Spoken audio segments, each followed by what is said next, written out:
got a short shifter installed. Just kind of testing it out too. God, it felt.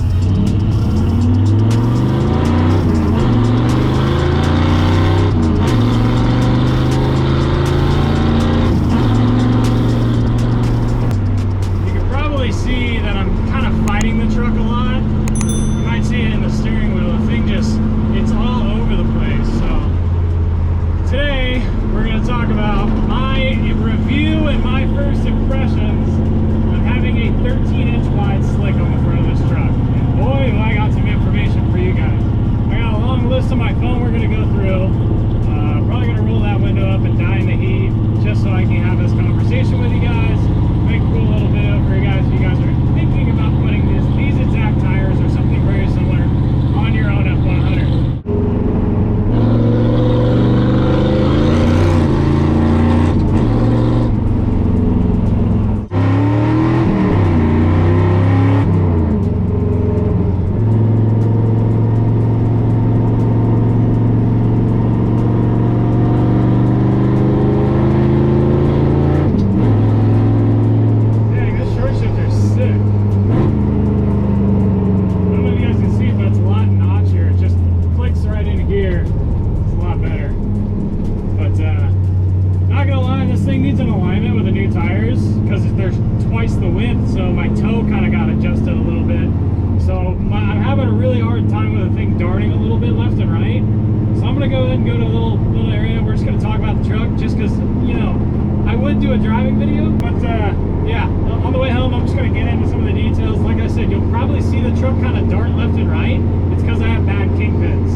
Don't forget to like the video and subscribe if you are new. I have a lot of cool content coming in the future for you guys, especially with this NASCAR style F100. I think this is really cool. I definitely want to do some cool stuff with it. So subscribe if you are new, leave a like if you do go on, enjoy this video, share it with a friend, and let's get into this. So the first thing starting off, like I just said, is the kingpins on my truck. I'll actually go ahead and I'll time travel a little bit backwards to last night about 3 a.m. I'm going to show you guys exactly what's wrong with these kingpins. So let's go over it right now. Alright guys, what's going on? It's Craig from the past at 2:30 a.m. because it's the only time it's cool out. I'm going to show you guys a little bit about why the slicks might be an issue. So let's get into this. So it looks utterly amazing. I mean, I can't get over the fitment and everything, just the aggressive look from the front of the thing. But there's a couple reasons I want to walk in, or a couple things I wanted to walk into if you guys are concerned or curious about doing this on your own truck. Just want to make sure you guys do this the right way the first time, learn from my mistakes. So our first issue, which I will try to demonstrate right here, if you can see it, you'll definitely be able to hear it.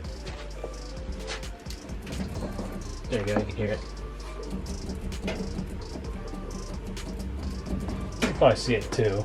But those are our kingpins. Our kingpins are they're kind of shot. So that leads us into a couple different solutions. So we change the kingpins. What should we do? There's a couple different solutions that I know you guys are already commenting. Why don't you just go into the Crown Vic swap? Well, Crown Vic swap will not work with these wheels, or vice versa. The wheels will not work on a Crown Vic swap. Reason being is the Crown Vic front suspension has such a large brake disc rotor that the smallest wheel you can run is a 17-inch or some 16 inches. Not all 16-inch wheels fit on a Crown Vic front end, but pretty much all 17-inch wheels fit. You can't run a 15. This is a 15 by 10 with a 4-inch backspace. It's a super aggressive old school wheel. It's not going to fit on a Crown Vic front end. So the reason I'm running this setup now is because I can't run it in the future. So I've always wanted to do this. I'm doing it now. So another solution is, well, you could change the kingpins. You could put low drop beams on it. You could put disc brakes on it. Why don't you do the disc brakes? I've had manual brakes on this truck for the past 5 years and I've had no issues with them. The truck doesn't make enough power to need crazy brakes right now. And the brakes are honestly on it are fine and they work. So I don't really see myself replacing them because I'm kind of on a budget with this thing because I'm trying to get the Galaxies painted. Yeah, so that kind of leads me into a $50 kingpin replacement and then some, you know, $20 tie rod ends, and maybe we can align this thing and save this setup and we can stick with it for a little bit. I'm not going to drive it crazy far. Obviously, should you drive with slicks? No, that's not a smart idea. But if you're, you know, you're in a small town with a 20-mile radius, you could drive it around. You know, don't be stupid. Don't get caught with them. If you do, you got to pay the price. I'm willing to pay that price. nice. That's why I did this in the first place. Not a lot of people are, but if you're feeling frisky and you want to have a cool truck, you know, I don't see any reason why you can't. You know, they're not the safest, craziest tires, but I wouldn't recommend going out hot rodding. They're just, for me, this is a looks thing. This just looks cool. I will admit the thing drives into corners. You punch it into corners way harder. Keep in mind I have a manual brake, manual drum brake, manual steering truck. So you got to manhandle this thing like crazy. But it's definitely fun. It's definitely different. But yeah, let's get back into it. So as you guys saw, my kingpins are pretty much trashed on this truck. That happened because I lowered the truck, and it gives me a weird kingpin angle. So I didn't bend my beams, I didn't change the beams. I'll leave a link down below. I'll put some clips in right now. I actually lowered my truck in, I believe, about 2018 for Good Guys. We went ahead and we cut a coil and a half out of the spring in the front, and I left the stock beams, and so what that created was a little bit of camber. Now that camber usually isn't a big issue if you don't really mind having tire wear, and I had cheap tires at the time, so I didn't really care. I just wanted it to look good. But my beams were not meant to accompany the new camber that I got since I lowered it. So what happened is I had a bunch of camber on my truck. I went and dropped it around, ripped it around, and over time it just wore out those kingpins on the bottom. The bottom section of my kingpin is pretty much trashed on my truck, creating that play that you guys saw earlier in the video. Now all of this stuff can be completely avoided if you have maybe like one or two things. You have power steering, you know, that'll kind of help everything out a lot, because you're not going to feel all the things that the rotor is doing to you, because you have a little bit of dampening in the power steering system. I don't, so that kind of makes it a little bit harder for me to drive. Now I'm going to try to align this thing, and I'm going to do tie rods and kingpins. We're coincidentally enough, we're doing kingpins on Sean's truck right now, so I'm going to go ahead and we're going to swap his out, and if it's easy enough, we're going to do the same on mine. So I realized it's a lot louder in here than I thought it was going to be, so I'm going to go ahead and park the truck in a nice little location. We're going to kind of run through the list of things that I found out about putting the slicks on this truck, if it's worth it for you, and if you should do it, and kind of my recommendations on how you should go about doing it yourself. Let's go.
Alright guys, went ahead and pulled off to a nice scenic spot. You know it's hot outside when you're inside your truck with the windows up because it's tinted and it's a little bit cooler, and then it starts baking you alive and you get out, and when you open the door and it's 100+ degrees outside, it feels like cool air. Isn't that crazy?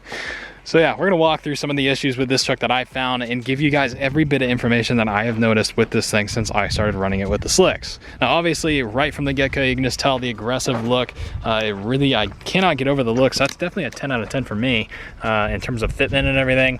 I'm super stoked with the way this came out, but there's a bunch of issues which I'm gonna get to right now. All right, I think the first and most important thing to note about these tires is the width, the actual tread width. These are a 27x11 Goodyear stock car special slick. And you got to keep in mind that a 27x11 doesn't necessarily mean that's actually what it is. Aired up, these things are 13 inches wide. I put a tape measure on it and checked it, and I was blown away. And they actually clear lock to lock on the front end of this truck. But you got to be careful when you go ahead and put these things on, because like I said earlier, a manual steering truck handles way different than a power steering truck. So when you're putting these things on, you have a manual steering drum brake truck like me, prepare for it to probably handle like garbage. And I don't want to like crush anybody's hopes and dreams. If you're watching this with your parents, or your parents are shooting down your great idea, you know, it's maybe maybe a safety concern? Yeah, it kind of is. However, your situation may be totally different than mine, because I, on the other hand, have bad kingpins. My wheel bearings are good, but I have bad kingpins and worn out tie rod ends. So I think definitely fixing those two things will fix the issue and getting it properly aligned. Now the camber isn't really a big issue. It does have about 2 degrees of camber in the front, which in theory, if you're going around tracks, would make it handle better. But in a straight line, basically whenever I'm hitting a bump or something odd or uneven in the road, the worn out kingpins are allowing the wheel to move, kind of adjust in camber. And what that's doing is allowing the tie rod ends to kind of go in and outwards and changing my toe as I'm driving. So that's what's creating this thing to dart left and right. So if you don't have worn out kingpins, you should be okay. But you got to keep in mind with, you know, how big this tire is, you're going to put a lot of strain on all your steering components. So you got to make sure those things are good. The other thing is, because these are so wide, I had a lot of people questioning if they're actually going to clear. The only reason that these tires clear on the front of this truck is because they have a 4-inch backspace. Now, I would personally recommend running a 15x10 with a 5-inch backspace, not a 4-inch, for multiple reasons. First being in the rear, this is the 4-inch backspacing. I have a square setup in all 4 corners, and it fits very, very well. In the back, you guys saw, I just had to barely roll this fender, and it fits perfectly. Now, I understand that not a lot of people have a junky truck like mine. They have nice, pretty paint, and they don't want to mess anything up. So I'd recommend getting a 5-inch backspace. Now, backspace means from the back of the lugs, basically on the back side of the wheel, the barrel going back into the truck. So that would be basically, if we imagine the center of the wheel is right here, and we have 5 inches of backspace, that means from the center of the actual, you know, mounting plate or where the lugs go, basically the barrel goes 5 inches back to the edge of the wheel. Now mine only goes 4 inches back, which means there's 6 inches forward, so it's more aggressive in this direction. That gives me a really aggressive fitment, but that also allows the wheel to clear on the front without hitting the radius arm. So this is kind of where it gets confusing. So if you want to run this kind of a square setup on the front, you run a 5-inch backspace on the front to kind of get a less aggressive fitment, because I do have some poke in the front. I'm not really a fan of it. You will most likely rub in the front if you go lock to lock. Now, honestly, you're hardly ever at full lock in these trucks unless you're making a distinct U-turn or doing something specific. So you probably won't have that issue. But it 100% is something to be mindful of, because if you don't pay attention to this stuff, you can literally like blow the tire up on the radius arm. So it's not quite locked out at all. You can see down there, but I'll put a little image up. I did actually lock this thing out, and it clears by just about 1/2 inch. If I had that 5-inch backspace, it would probably barely touch. Now, honestly, you can get away with it because you're probably not going to be at full lock, like I said earlier, but it's just something to be mindful of. So let's say you wanted to do this super aggressive setup on your own F100. What would my recommendation be to you? Well, first and foremost, this is a slick, and slicks are not necessarily a street-friendly tire. Not just because they're, you know, they don't do well in the rain or anything like that, and they kind of handle like garbage. The dry factor is also different. You guys also got to keep in mind when it's hot out, you know, the air inside the tire, because I don't fill it with nitrogen, the tire pressure changes. So when I'm going around corners and stuff like that, as the tires heat up, they drastically do change the way the truck drives. Since they are slicks with no tubes and they're a hard compound, if you let the truck sit for probably, you know, 3 days or so, it will create a flat spot in the tire, and it'll take about, you know, 2-3 minutes of driving for that like kind of bump or flat spot to level out. That's one of those things that I notice with these things, because, you know, they're very hard compounds. So once the truck starts to sit in a driveway, you start to move it, it creates a small flat spot at the bottom corner of the tire. It's nothing major, it goes away like I said, but it's just one of those things you got to keep in mind. So my recommendation to you guys, if you actually want to run this, I'll put a bunch of info down in the description of wheel specs, wheels you can buy, tires, different tire specs. I'll leave all sorts of my recommendations down below. I personally would recommend, if you want a super aggressive look like this with the lettering on the side, I would personally recommend the Hoosier D.O.T approved. It's kind of like a street tire. It's pretty aggressive like this, but it is a softer compound. I'll leave that one down below, as well as wheels and tire specs down in the description. You basically, if you want something close to this, get somewhere in the neighborhood of 26 to 28 inches tall and anywhere from 10 inches to 12 inches wide. I wouldn't really go much wider than the 11 that this one's labeled as, because like I said, you're going to rub in the front. But you know, you can play with it, and you know your truck better than I do, so you can kind of, you know, judge and guess what's going to fit. I've also been getting a lot of comments as what this is just a total waste of time and it's never going to be useful at all. Well, you guys also got to keep in mind, I paid $300 for these tires at a swap meet. You guys saw that video. If not, I'll put it up on the screen real quick. And I paid about $250 to get the wheels powder coated, because I got them for free in a trade from Preston and Chris, so shout out to those guys. And these were off of a Bronco, and they're a square setup, and they coincidentally fit pretty well. I'm pretty sure these are a Krager D window. You guys were asking me about the brand. I'm pretty sure that's what they are. There actually is no labeling whatsoever on them, but they do say D.O.T. They give them the specs and everything, and I measured them out. Yeah, they're 15x10 with a 4-inch backspace. It looks like a Krager D window, so that's just what I'm going to roll with. The last thing I wanted to go over is the actual headlights in this thing. Now there's something very important to note about these. These are pretty sure 40 watt a piece, which actually is too much for the stock headlight switch. So if you guys didn't know, your headlights go from your battery to your fuse block to your dimmer switch to your headlight switch, and your headlight switch has a relay that powers them. So you're pretty much going through 20 feet of wiring before the voltage actually gets to the headlights. Now what these are doing is they overload the actual relay, the hot and cold relay inside the headlight switch, and that actually creates a little bit of a draw. And so what's happening is it's tripping the relay. My headlights will flash and flicker at night. It makes it very unsafe to drive. So LMC Truck actually, coincidentally enough, has came up with a harness to fix this issue. It pretty much takes battery power directly from the battery and puts it directly to the lights in about 6 feet of wiring rather than 20. So it should fix this issue. It's on the way. We'll do an install in the upcoming days with this, but that's definitely how I'm gonna fix this. So if you actually are looking for these lights, I'll put them down in the description. This is a motorcycle headlight that I adapted to fit, and everything worked. It's just, it pulls a little bit too much power. So we're gonna have to do that headlight harness. I'll leave both the links to those down in the description. If you wanna get this headlight, you need to get the headlight harness.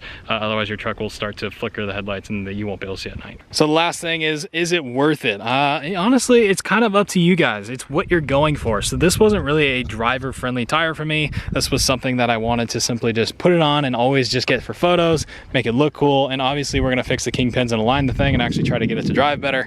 But it's really a looks thing for me. I have other cars that I can drive. This isn't really a big deal. I'm not trying to go for drivability. My truck doesn't handle that well to begin with. So it was really always a thing of looks. So you kind of have to balance out what you actually want in your truck. Do you actually drive, 50 plus miles a day on the thing, or you just drive, I don't know, 20 miles in your hometown and that's about all you do? If you're in a small radius and you don't drive it very far, do it. I totally agree. But if you drive this thing 70 plus, 100 plus miles a week, and you're driving all over the place, I wouldn't recommend getting a tire this big. It's gonna handle like garbage unless you got good steering components to back it up. Also, I'm not doing the Crown Vic front end. A lot of you guys are gonna comment that because the kingpins are bad. I cannot run a 15-inch wheel on a Crown Vic front end. So that is out of the picture. That's why I wanted to do this now with the I-beam front end. It cost me about 50 bucks to change the kingpins. So that's probably what we're gonna do just for the time being. But I can't run these NASCAR wheels on a Crown Vic front end because the brake rotors are too big. So that's what, if you guys are curious, you cannot do this on a Crown Vic front end. That's why we're not doing this. So I hope this video helped you out a lot. I put a lot of time into making this video, getting all the info for you guys. So like the video if you did enjoy. Let me know your thing down in the comments below. Like I said, all the links to all the products and my recommendations will be down below. I would personally recommend doing a 5-inch backspace wheel over a 4-inch like this one, just because it's a little bit less aggressive. But you do have to keep in mind if you're turning, you might hit the radius arm. So there's a bunch of things you got to keep in mind.